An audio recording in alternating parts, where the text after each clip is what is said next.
የዘወትር አክብሮታዊ ሰላምታችን በያላችሁበት ድረስ ወደ ሸገር ታይምስ ቤተሰቦች እንደምን አላችሁ? ሁለታዊ መረጃ ጥንቅራችንን ነው በሰዓቱ ተመልሷል። አቤት ነጥቦችን አስቀድመን እናስተዋውቃችሁ። ቻይና ኢትዮጵያን እየታደገች ነው ተብሏል። አበዳሪዎች ኢትዮጵያ ላይ የደቀኑት ስጋትና የቻይና ድጋፍ በዝርዝር የሚዳሰስ ይሆናል። የትግራይ ክልል ጊዜያዊ አስተዳደር ፕሬዝዳንት ጀነራል ታደሰ ወረደና አስተዳደራቸው አዲስ ሕግ አጽድቀዋል። አዲሱ ሕግ ለሰሞኑ የትግራይ ታጣቂዎች መጠነ ሰፊ ተቃውሞ ሲባል የወጣ ነው ተብሏል። ዝርዝሩን እንመለስበታለን። ባለፉት ቀናት በአማራ ክልል ከተካሄደው መጠነ ሰፊ ጦርነት በኋላ የፋኖ ኃይሎች የተለያዩ ቦታዎችን በቁጥጥራቸው ስር ስለማድረጋቸው ተሰምቷል። ከዚህ ጉዳይ ጋር በተያያዘ የመከላከያ ሰራዊት ቃል አቀባይ ጀነራል ጌትነት አዳነ በጉዳዩ ዙሪያ ምን አሉ እንመለስበታለን። በዕለቱ የተሰሙ ሌሎች ወቅታዊ ጉዳዮችም የጥንቅራችን ትኩረት ይሆናሉ። እንደተለመደው ያደመጣችሁን አብራችሁን ቆዩ። ወደ ቀዳሚ ጉዳያችን እናምራ።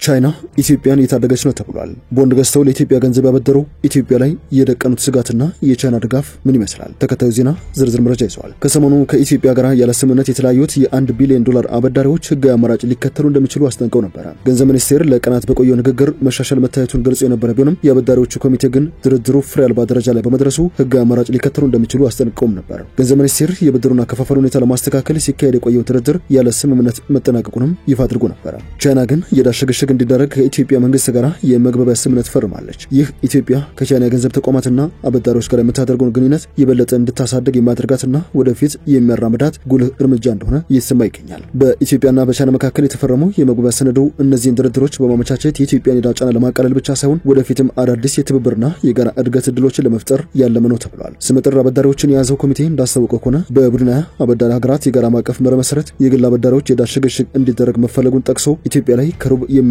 ዕዳ ያላትና ግዙፍ አበዳሪ ቻይና ግን በዕዳ ሽግሽግ ሂደቱ በምን መርህ ከኢትዮጵያ ጋር እንደተስማማች ለመግለጽ ፈቃደኛ ለመሆን አልፈለገችም ተብሏል። ይህ ደግሞ ለድርድሩ ውጤት አልባ መሆን አንደኛው ምክንያት ነው ሲል ነው ቅሬታውን የገለጸው። በወቅቱ የብሔራዊ ባንክ ገዢ የሆኑት ዶክተር ኢዮብ ተካልኝ ኢትዮጵያ እያካሄደች በምትገኘው ቀጣይነት ያለው የኢኮኖሚ ማሻሻያ መሰረት የፋይናንስ ዘርፉን ጨምሮ ከቻይና ጋር ያላትን ስትራቴጂካዊ አጋርነት ለማስፋት ያላትን ቁርጠኝነት አረጋግጠዋል። ሁለቱም ወገኖች በተጨማሪም የሀገራቱን ዘላቂ ኢኮኖሚ ጥቅሞችን ለማስቀጠል ቴክኒካል ውይይቶችና ትብብርን ለመቀጠልም ከስምምነት ላይ መድረሳቸውን የተሰማው ቻይና ለኢትዮጵያ ትልቁ አበዳሪ ሀገር ስትሆን በቡድን የጋራ ፍኖተ ካርታ ወይንም በጂ20 ኮመን ፍሬምወርክ ስር የኢትዮጵያን ዕዳ ሽግሽግ የሚከታተለው የአበዳሪዎች ኮሚቴ ኦፊሻል ክሬዲተር ኮሚቴ ምክትል ሊቀመንበር ናት። በፈረንጆቹ 2001 የተጀመረው ይህ ሂደት የሀገሪቱ የውጭ ክፍያ ጫና በበረታበት ወቅት የዕዳ እፎይታዋን ለመስጠት ያለመ ነው። ከዚህ ባለፈ ባሳለፍነው ሐምሌ ወር 2025 ኢትዮጵያ እስከ 2028 ድረስ 2.5 ቢሊዮን የአሜሪካ ዶላር ዕዳ እፎይታ ለማግኘት ከይፋ አበዳሪዎች ጋር የመግባቢያ ሰነድ ላይ ደረሰ ሲሆን ከቻይና ጋር ያለውን ጨምሮ የሁለትዮሽ ስምምነቶችን በአሁኑ ወቅት በመጠናቀቅ ላይ ይገኛሉ ተብሏል። ከዚህ ጋር በተያያዘ በአሜሪካ የዕዳ ሽግሽግ ድርድር ለማድረግ ከዚህ ባለፈም ተጨማሪ ብድር ለማግኘት እየተንቀሳቀሰ የሚገኙና በኢትዮጵያ ገንዘብ ሚኒስትር አህመድ ሺዴ የተመራ ልዑካን ቡድን ከዓለም አቀፍ የገንዘብና የልማት ተቋማት ድጋፎችን እያሰባሰበ ነው ተብሏል። ለአብነት ያክል የአሜሪካው ዓለም አቀፍ የልማት ፋይናንስ ኮርፖሬሽን አዲሱን የቢሾፍቱ አውሮፕላን ማረፊያ በገንዘብ የመደገፍ ፍላጎት እንዳለው ይፋ አድርጓል። ኮርፖሬሽኑ ፍላጎትን የገለጸው በዋሽንግተን ሰሞኑን በሚካሄደው የዓለም አቀፉ የገንዘብ ተቋምና ዓለም ባንክ ዓመታዊ ስብሰባ ላይ የሚሳተፈውን ልዑካን ቡድን የመሩት ገንዘብ ሚኒስትር አህመድ ሺዴ ከኮርፖሬሽኑ ኃላፊዎች ጋር በተወያዩበት ወቅት መሆኑን ገንዘብ ሚኒስትር አስታውቋል። ኮርፖሬሽኑ ለቢሾፍቱ አውሮፕላን ማረፊያ ግንባታ የገንዘብ ድጋፍ፣ የኢንቨስትመንት ዋስትናና ከአሜሪካ የግሉ ዘርፍ ተቋማት ጋር ትብብሮችን የመፍጠር ድጋፍ ሊያደርግ እንደሚችል ጠቁሟል። የኮርፖሬሽኑ የገንዘብ ድጋፍ ለመቅረጽም ሁለቱ ወገኖች ቀጣይ ውይይቶችን ለማድረግ ተስማምተዋል ነው የተባለው።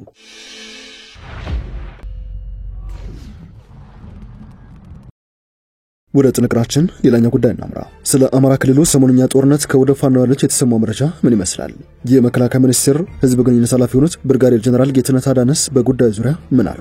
ተከታዩ መረጃ ምላሽ አለው። በአማራ ክልል በመንግስት ወታደሮችና በፋኖ ኃይሎች መካከል በተለያዩ ዞኖች በቅርቡ በተካሄዱ ውጊያዎች የፋኖ ኃይሎች በርካታ አካባቢዎችን መቆጣጠራቸውን ነዋሪዎችና የፋኖ አመራሮች ነገሩ ሲል የጀርመን ድምጽ ዘግበዋል። ለአብነት ያክል በደቡብ ጎንደርና በሰሜን ወሎ መገናኛ ቦታ በምትገኘው ጨጨሆ ከተማ ነዋሪ ሆኖ አንድ ግለሰብ ለዜና ምንጩ እንደገለጹት ጨጨሆ ደብረዘቢት ገረገራና ፍላቂትን ጨምሮ ዙሪያውን የፋኖ ኃይሎች እንዳያዙት ይገኛሉ ሲሉ ተደምጠዋል። በተመሳሳይ የጨጨሆ ክፍለ ጦር ዋና አዛዥ ሻለቃ ሚካያስ ለዜና ምንጩ በሰጡት ቃል ፋኖች በሰሜን ወሎ ዞን ብቻ 6 ወረዳዎችን መቆጣጠራቸውን አስታውቀዋል። በትናንትናው ዕለት የመንግስት ወታደሮች ራያ ቆቦ አካባቢ ተኩለሽን አልፈው ሙጃና ኩልመስ ከተሞችን ለመቆጣጠር ሙከራ ቢያደርጉም ከፍተኛ ጉዳት ደርሶባቸዋል ሲሉ መናገራቸውን የዶቼ ቬለ ዘገባ ያሳያል። ሌላ የፋኖ ታጣቂ በበኩሉ በሰሞኑ ውጊያ ሳንቃ፣ ደብረዘቢጥና ዲባላን የመሳሰሉ ቦታዎች በቁጥጥራቸው ስር መግባታቸውን ተናግሯል ባይ ነው የጀርመን ዘገባ። በሌላ በኩል በሰሜን ወሎ ዞን ላስታ ብልባላ ነዋሪ ሆኖ አንድ ግለሰብ አካባቢያቸው ለረጅም ጊዜ በፋኖ ቁጥጥር ስር እንደቆየ በመግለጽ በሰሜኑ ውጊያ በአካባቢያቸው ግጭት እንዳልነበር ተናግረዋል። አሁን ሰላም ነው፣ ለዚህ 2 ቀን ያክል የተኩስ ልውውጥ የለም የሚል ምላሽ እንደሰጡት ነው ዘገባው ያተተው። በትናንትናው ዕለት በሰሜን ወሎ ዞን ሳንቃ አካባቢ ከፍ ብሎ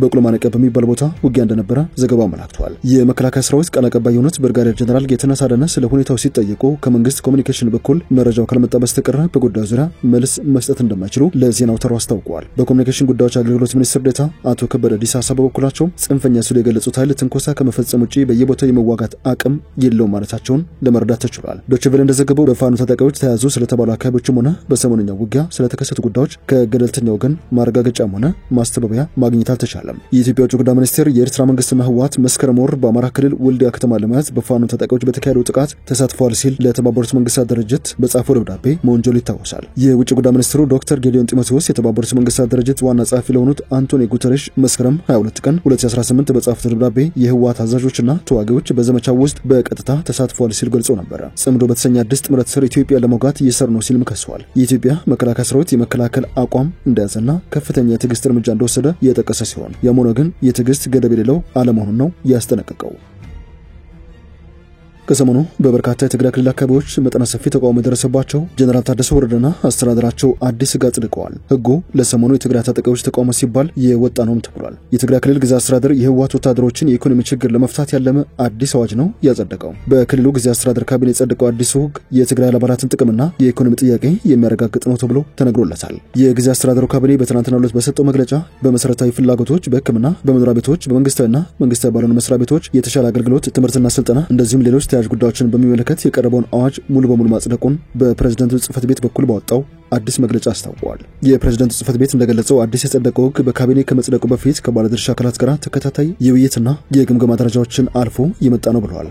የትግራይ ክልል ግዛት አስተዳደር ይህን መግለጫ ወጣው ራሳቸውን የትግራይ ዲፌንስ ፎርስ ወይንም የትግራይ መከላከያ ሰራዊት ብለው የሚጠሩ የታጣቂ አባላት ካለፈው ዕለት ሰኞ ጀምሮ በክልሉ ርዕሰ መዲና መቀለ ከተማና በትግራይ ክልል የተለያዩ አካባቢዎች ተቃውሟቸውን እያሰሙ በነበሩበት ወቅት ነው። ተቃውሟቸው ሰፊ የታጣቂ አባላትን ያሳተፈ ሲሆን ድምጻቸውን ባሰሙባቸው ሰልፎች የተሻሻለ የኑሮ ሁኔታ፣ የደሞዝ ክፍያና ጠንካራ የበጎ አድራጎት ድጋፍ እየጠየቁ ይገኛሉ። የትግራይ ክልል ግዛት አስተዳደር እንደዚሁም የህወሓት ታጣቂዎች ከፍተኛ ጀነራል መኮንኖች ለሚያነሷቸው ጥያቄዎች ያለ ተጨባጭ እርምጃ ባዶ ቃል ኪዳን እየሰጡ ለረጅም ጊዜ ደሞዝ ሳይከፍሉ ጥቅማ ጥቅሞቻቸውን እያቆራረጡ እንደሚከፍሏቸውም ነው በተቃውሟቸው ድምጻቸውን እያሰሙ የሚገኙት። ባሳለፍነው ሳምንት መጀመሪያ ቀን በመቀለ የተጀመረው ህዝባዊ ተቃውሞ በትግራይ የተለያዩ አካባቢዎች መንገዶችን በመዝጋት የትራፊክና የንግድ እንቅስቃሴዎችን ያስተጓጎለ እንቅስቃሴ ነበር። ታዛቢዎች እንደሚሉት ተቃውሞው የፕሪቶሪያው ሰላም ስምምነት አዝጋሚ ፍጥነት የማገገምና የመልሶ ግንባታ ጥረቶች እንደዚሁም ከጦርነት በኋላ በተደረጉ ያልተፈጸሙ ቃል ኪዳኖችና ተስፋዎች ትዕግስት ማጣትን ተከትሎ የመጣ ነው ብለዋል። ለጊዜያዊ አስተዳደሩ የአዲስ አዋጅ መጽደቁ ውጥረቱን ለማርገብ ሊያግዘው እንደሚችል ተስፋ የተጣለበት ሲሆን ያም ሆኖ ግን በርካቶች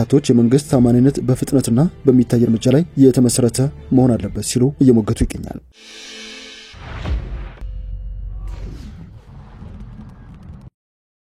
የዕለቱ የመረጃ ጥንቅራችን የመጨረሻ ክፍል ላይ ደርሰናል። የትግራይ ኃይሎች ተቃውሞ ተጠናክሮ መቀጠሉን ተከትሎ በክልሉ የሚንቀሳቀሱ የተቃዋሚ ፖለቲካ ፓርቲዎች የትግራይ ኃይሎች አባላት የሚያደርጉትን ተቃውሞ ሌሎች የህብረተሰብ ክፍሎች እንዲደግፉት ጥያቄ አቅርበዋል። የደሞዝና ሌሎች ጥቅማ ጥቅሞች እንዲከበሩላቸው በመጠየቅ ተቃውሞና የመንገዶች መዘጋት እርምጃ የሚወስዱት የትግራይ ኃይሎች ዛሬም ድረስ የቀጠለ ተቃውሞ ነው እያሰሙ የሚገኙት። የሰራዊቱ አባላት የተለያዩ ከተሞችን የሚያገናኙ አውራ ጎዳናዎችና የየከተሞችን መንገዶችም ዘግተው ይገኛሉ። የትግራይ ኃይሎች የህዝብ ተቃውሞዎች ከማፈን ወጥተው የራሳቸውን ጥያቄዎች ይዘው ወደ ጎዳና መውጣታቸውን ተቃዋሚው የአረና ትግራይ ሉዓላዊነትና ዲሞክራሲ ፓርቲ እንደሚደግፈው የፓርቲው ሊቀመንበር አቶ አምዶም ገብረስላሴ ተናግረዋል። ሌላው ተቃዋሚ ፓርቲ የትግራይ ነጻነት ፓርቲ በበኩሉ በትግራይ ያለውን ስርዓት ለመገረሰስ ወጣቶች፣ ሴቶችና ሌሎች የማህበረሰብ ክፍሎች ጥያቄያቸውን ይዘው እንዲቀላቀሉ ይፋ አድርገዋል። ከዚህ ባለፈ ተቃውሞውን በትናንትናው ዕለት መቀለ ውስጥ የሚገኙ የጦር ጉዳተኞች የተለያዩ ጥያቄዎችን በማንሳት በከተማዋ አስፈሪ ሰልፍ ስለማድረጋቸው ነው የተቃውሞ ፖለቲካ ፓርቲ አመራሮቹ የተናገሩት። ወደ ሸገር ታይምስ ቤተሰቦች የዕለቱ የመረጃ ጥንቅራችን አበቃ። ስላደመጣችሁን አመሰግንን። በያላችሁበት ሰናይ ጊዜ